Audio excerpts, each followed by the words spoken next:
It was the heart of summer, and the world was alive with joy.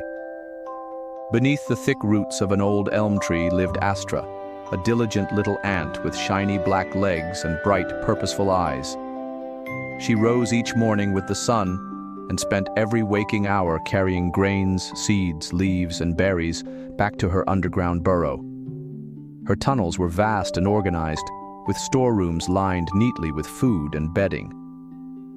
Astra wasn't alone. Her cousins, Mira, Rowan, and Bristle, worked alongside her, creating a network of food reserves for the months ahead. They marched in rhythm, never complaining, always focused. But not far from the elm tree, in a patch of tall grass beside a mushroom the size of a plate, lived someone quite different. Geo the grasshopper was a carefree soul with bright green wings, long legs built for leaping, and an ever-present fiddle made of bark and beetle hair. His music floated through the meadow like a breeze, light and carefree. He played tunes for the beetles, serenaded frogs in the pond, and composed lullabies for the evening breeze. Geo didn't gather food. He didn't plan ahead. He lived for the moment, and the moment was sweet. Every now and then, Astra would pass by Geo as he played his fiddle. "Why don't you help us gather food?" Astra asked one warm morning. Geo grinned, still playing. "Because the world sings, Astra, and I must sing with it." Astra chuckled but shook her head. "Winter will come, Geo. The music won't keep you warm." He plucked a string and winked. "Maybe not, but it warms my heart now." The summer ripened. Bees buzzed with purpose, squirrels foraged, and the sky stayed blue from dawn to dusk. Astra and her cousins continued their mission. Their tunnels filled steadily, and their little home glowed with pride and accomplishment. Meanwhile, Geo became the heart of the meadow. Animals came from all over to hear his tunes. Birds whistled along. Butterflies flapped in rhythm. Even the grumpy old mole paused his digging to listen. But as August waned, Astra noticed subtle changes. The breeze cooled. The days shortened. Leaves began to rust at the edges. One evening, she stopped by Geo's patch of grass. He was playing a soft tune under a fading sunset. "Geo, the season is turning," Astra said. Geo strummed. "So the songs must change too. This isn't a game. The flowers are dying. The seeds will vanish." He paused. "Do you ever rest, Astra? Do you ever let the sun kiss your face without a burden on your back?" She sighed. "I rest when I know I'll be safe. And I feel safe when I dance," Geo whispered. They sat in silence as the sun dipped below the trees. By mid-September, the meadow began to wilt. Leaves browned and fell. The grass grew brittle. Insects scurried into hiding. Geo noticed the change too. The butterflies left. The frogs buried themselves in mud. Even his favorite beetle audience disappeared underground. The music felt lonely.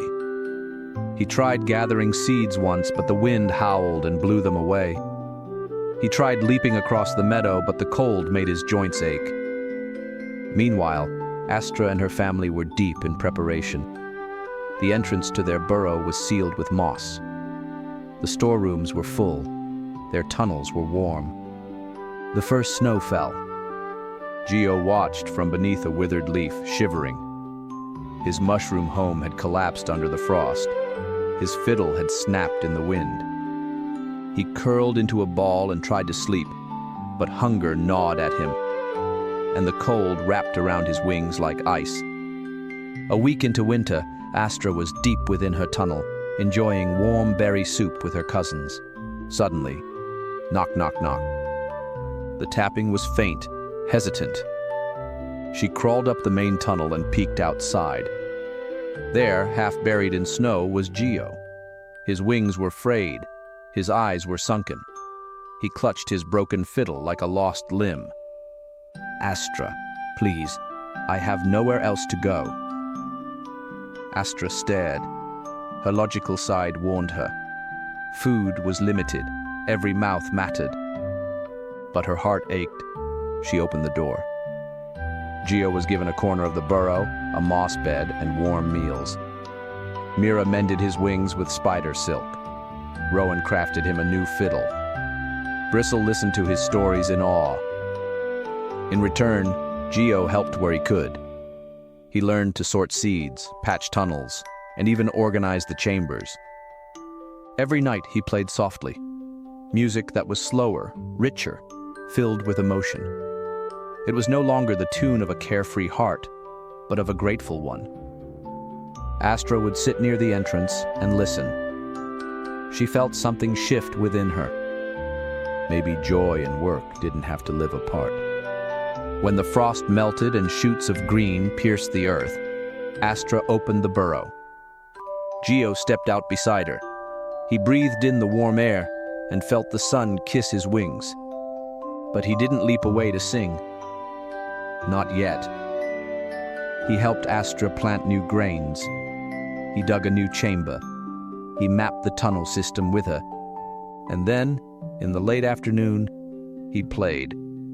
Not alone, but surrounded by ants, beetles, and birds who had returned. He smiled at Astra. "I think I finally understand." She nodded. "And I think I'm ready to dance a little more." The next summer, the meadow thrived. Geo became a bridge between joy and wisdom, music and effort. He composed a symphony of seasons, each note a memory, each pause a lesson. And Astra, once solely driven by caution, now smiled more. She worked, yes, but also watched sunsets and laughed at Geo's silly beetle songs. Together they taught the meadow a new rhythm. Prepare for tomorrow, but don't forget to sing today. Moral of the story: work builds safety, joy builds meaning. True wisdom lies in balancing both.